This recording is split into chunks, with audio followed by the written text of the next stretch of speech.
نعبد وإياك نستعين الصراط المستقيم صراط الذين أنعمت عليهم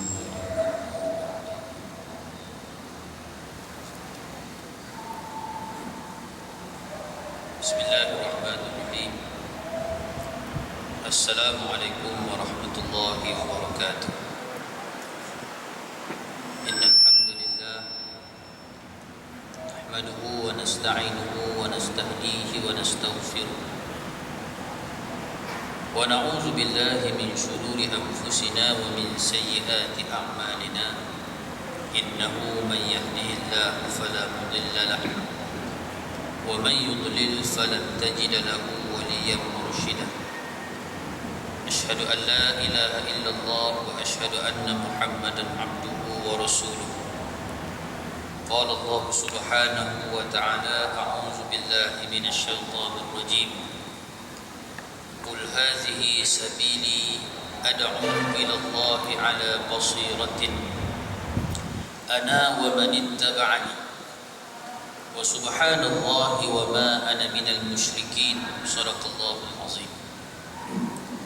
Yang saya hormati seluruh ahli jawatankuasa dan para petugas Masjid Al-Kautsar yang hadir pada malam ini. Turut saya hormati Al-Fadhil Tuan-Tuan Imam, Tuan-Tuan Bilal, Ashabul Fadilah, Tuan-Tuan Ustaz, Tuan-Tuan Haji, Puan Hajjah, saudara-saudari, sidang hadirin dan para jemaah yang dimuliakan Allah Subhanahu wa taala sekalian. Alhamdulillah, kita panjatkan setinggi-tinggi syukur kehadrat Allah Azza wa Jalla yang telah mempertemukan kita pada malam yang penuh keberkatan ini. Allah berfirman di dalam ayat 108 surah Yusuf yang bermaksud, inilah jalanku, aku dan orang-orang yang mengikutiku mengajak kamu kepada Allah dengan hujjah yang nyata. Maha suci Allah, dan aku tidak termasuk orang-orang yang musyrik. Surah Yusuf ayat 108. Tuan-tuan yang dimuliakan Allah Subhanahu wa taala sekalian, kita menyambung perbincangan daripada kitab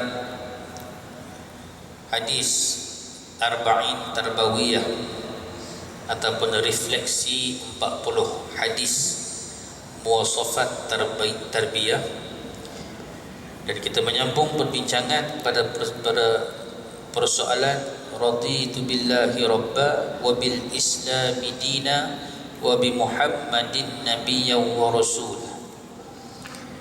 Kita masuk kepada frasa wa bi muhammadin nabiyyan wa rasul.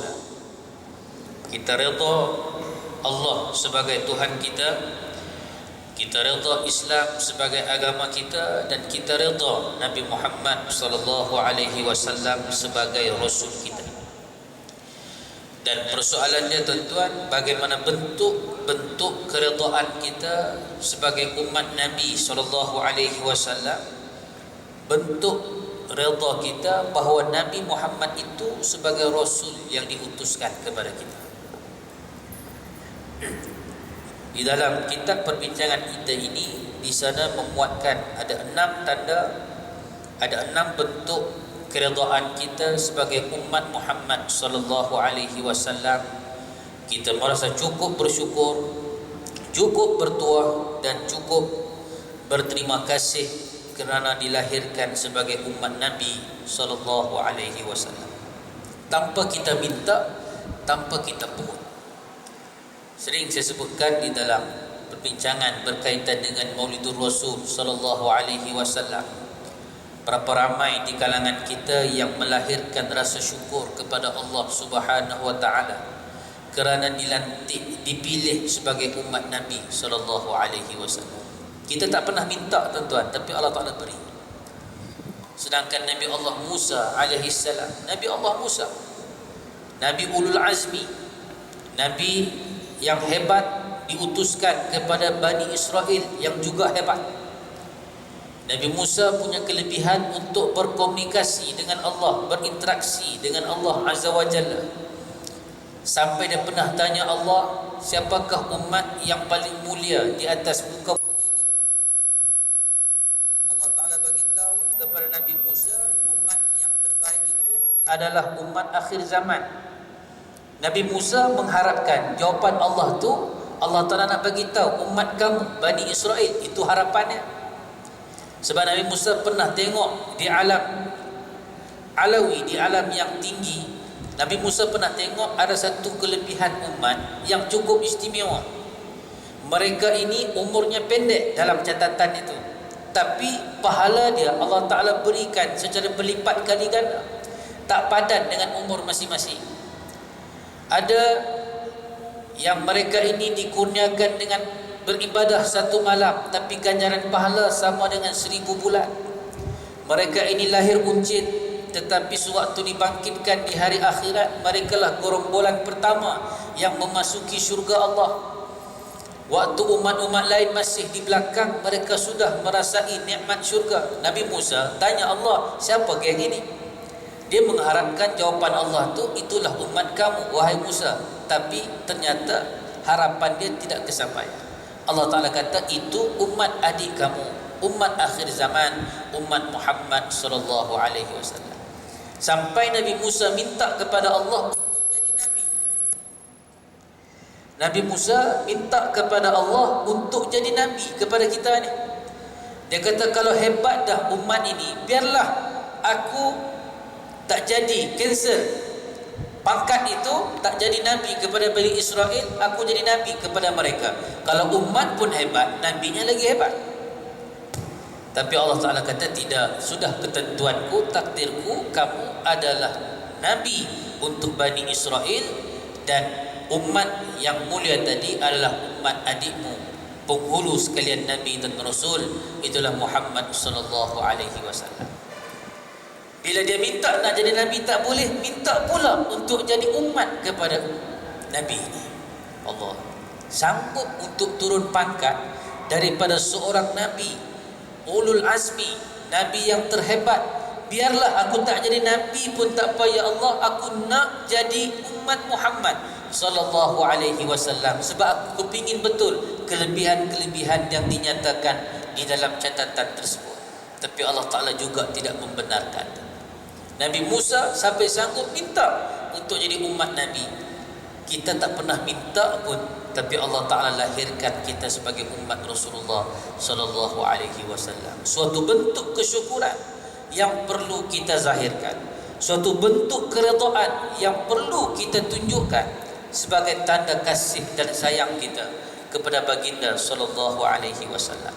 Maka antara bentuk keredaan yang boleh kita nak tunjukkan ini, tuan-tuan, ialah yang pertama dengan mengenal sirah dan perjalanan hidup Rasulullah sallallahu alaihi wasallam. Kita, kalau kita nak tunjukkan keredaan kita sebagai umat Nabi, sayangnya kita kepada Rasulullah, kasihnya kita kepada junjungan besar ini, kena peruntukkan masa untuk study, mempelajari, membaca sejarah perjuangan Rasulullah, sejarah hidup dan juga perjalanan hidup Nabi sallallahu alaihi wasallam. Bukan sekadar membaca sejarah, tetapi mengambil ibrah, mengambil pengajaran, mengambil intipati daripada sejarah yang berlaku kepada manusia yang hebat dan istimewa ini. Nabi digambarkan sebagai wa ma arsalnaka illa rahmatan lil alamin. Tidaklah kami utuskan engkau wahai Muhammad melainkan untuk memberi rahmat bagi sekalian alam. Pengutusan Nabi membawa rahmat bagi seluruh alam. Sunnah-sunnah yang Nabi tinggalkan ini, tuan-tuan, membawa rahmat kepada seluruh manusia. Kerana itu antara sunnah Nabi, bagaimana Islam membetulkan set mind dan juga pikiran kita sebagai hamba Allah. Kita diajar di dalam agama bahawa menyifatkan hujan yang turun daripada langit itu adalah rahmat daripada Allah. Bila hujan turun, kita kata hujan rahmat. Rahmat Allah telah membasahi bumi. Rahmat Allah telah menyebabkan bumi yang tandus, yang kering, yang kemarau, yang kering pontang, akhirnya sudah kembali hijau, kembali bertunas rumput dan juga tumbuh-tumbuhan, binatang-binatang kembali ceria sebab dapat makanan untuk meneruskan kehidupan masing-masing. Itu sifat hujan. Kita boleh terima di situ. Bila hujan turun, kita merasakan rahmat kena atas muka bumi. Tapi bila kenapa hujan turun kepada manusia, manusia jadi demam, manusia jadi selsema, manusia jadi sedikit susah dengan sebab penyakit yang dialami itu. Di manakah nilai rahmat yang Tuhan berikan? Bila hujan turun pada kita, bersin, selsema, demam. Bila antibodi tak kuat, kita akan mudah kena penyakit dengan sebab hujan. Tadi Ustaz cakap rahmat Allah Ta'ala, hujan itu rahmat. Kenapa saya sakit? Kena hujan. Di mana bentuk rahmat? Bukankah rahmat itu satu benda yang best-best? Seperti mana pokok yang dah nak kering, nak mati dah, bila kena hujan dia kembali ceria, kembali segar, kembali tumbuh menghijau. Itu saya boleh nampak rahmat dia, Ustaz. Tapi kenapa bila manusia itu sakit, itu pun rahmat? Dengan sebab hujan yang turun, Tuhan berikan penyakit kepada kita. Ada nilai rahmat yang Nabi didik di sebalik sunnah yang Nabi tinggalkan. Tuan-tuan, Islam ajar kepada kita untuk bentuk pola pemikiran kita, menganggap dan menerima segala ketentuan Allah Ta'ala itu adalah suatu yang cukup terbaik untuk diri kita. Bila manusia terima penyakit, bila manusia selsema, tuan-tuan, manusia akan bersih. Tengok sunnah Nabi SAW didik dan ajar kita dalam persoalan sunnah. Bersin bagaimana? Islam ajar kepada kita, bila bersin, ucaplah Alhamdulillah. Kenapa diucapkan Alhamdulillah? Kerana bila manusia bersin, al-jarasim, kuman-kuman, mikroorganisme yang merosakkan badan dan tubuh dihamburkan keluar daripada mulut kita dengan cara yang dibenarkan oleh Allah, dengan cara yang selamat. Penyakit dipaksa keluar dengan gaya bersin. Lepas tu kalau ada orang bersin kuat, bersin slow, bersin Doraemon, bersin biasa-biasa, jangan ketawa. Kan? Setengah orang jadi bersin kuat satu taman tahu dia bersin. Bangun pagi ya tahu beliau ni panggil. Bangun sudah. Bersin kuat ni kira sedung punya orang. Ada yang bersin macam kartun saya bersin. Tapi bersin. Kalau di sekolah budak-budak sampai ketawa sama membernya, sampai cikgunya bersin pun diketawakan. Itu budak.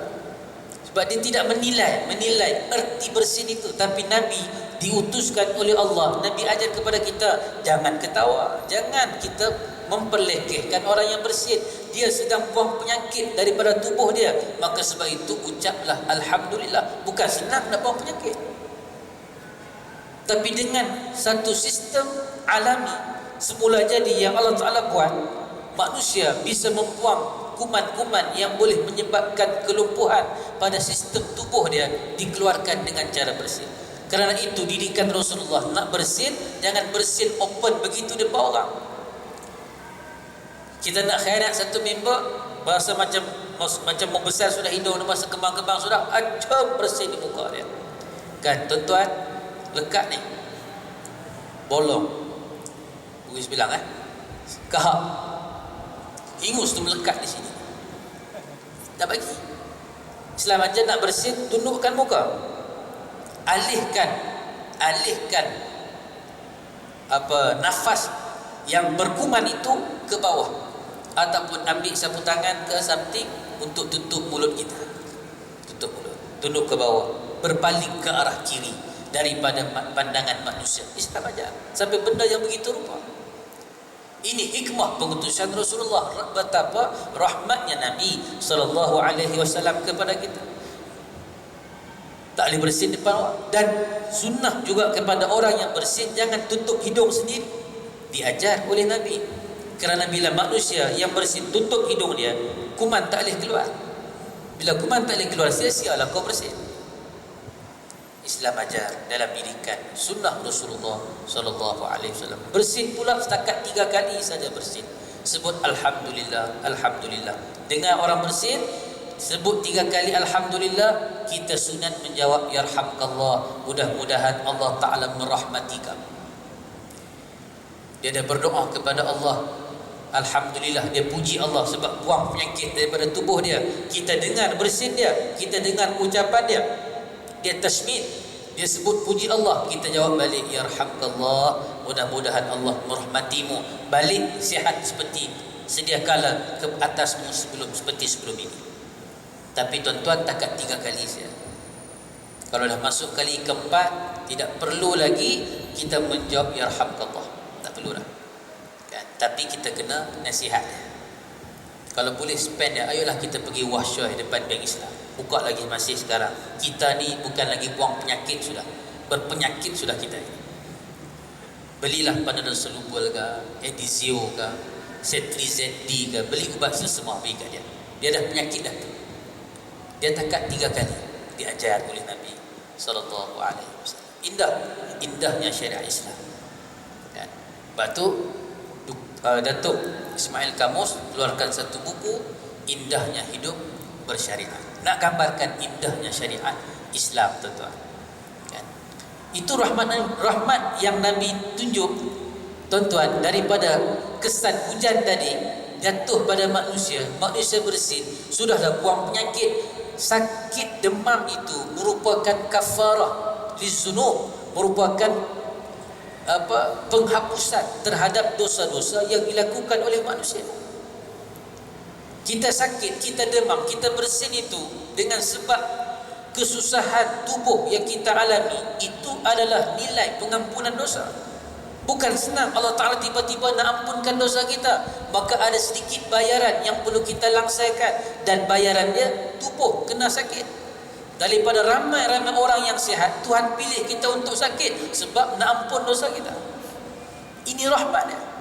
Kalau tidak kerana hujan tadi, kita tak sesema, kita tidak sakit. Kalau kita tak sakit, Tuhan mungkin tidak ampun dosa kita. Tapi dengan sebab perantaraan hujan yang turun, itulah rahmat. Kerana itu ada sahabat Nabi bernama Ka'ab bin Malik. Dia sakit, dia demam, datang jumpa Nabi SAW, minta Nabi doakan dia. Rasulullah, aku ni demam lama dah, tak pandai-pandai sembuh, tak pandai-pandai kebah ni, tolonglah doa ya Rasulullah. Kan, sahabat senang, bila sakit dia orang datang jumpa Nabi.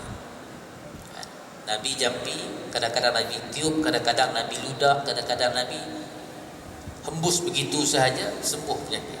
Ka'ab datang jumpa Rasulullah mengadu sakit panas dia yang panjang. Nabi tengok Ka'ab, Nabi kata, aku bukan tak boleh doakan kamu wahai Ka'ab. Kalau aku berdoa insya-Allah sembuh, doa Nabi mustajab. Tapi mau ke tidak aku tawarkan satu option kepada kamu. Apa dia ya Rasulullah? Kamu pilih. Kamu nak aku doakan kamu langsung kamu sembuh dan kamu tak sakit sudah, ataupun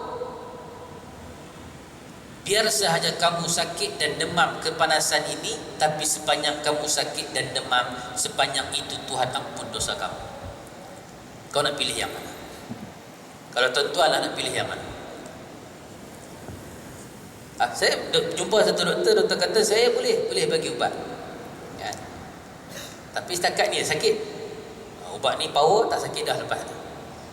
Tapi option kedua, saya tak bagi ubat, encik akan terus sakit, tapi yakinilah sepanjang encik sakit itu, dosa encik Tuhan akan ampun. Kita ni cadang nak minta surat MC ni, agak-agak nak pilih yang mana? Kita ni manusia biasa tuan, kita pilih sakit lah. Tapi Ka'ab tak. Ya Rasulullah, kalau begitu tak apalah, aku baliklah, aku pilih sakit sepanjang hayatku. Dalam majalah Solusi, Dr. Zahazan tulis Ka'ab bin Malik demam sepanjang hayat. Sampai mati dia, sahabat yang pegang tangan dia, yang pegang sentuh tubuh dia tuan-tuan, semua pegang, tak ada rasa sejuk, semua bilang panas.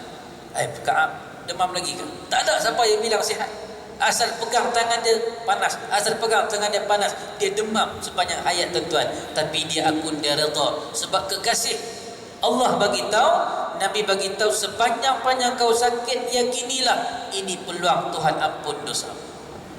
Ini rahmat Allah dengan kiriman sedikit sebanyak penyakit yang diberikan kepada kita.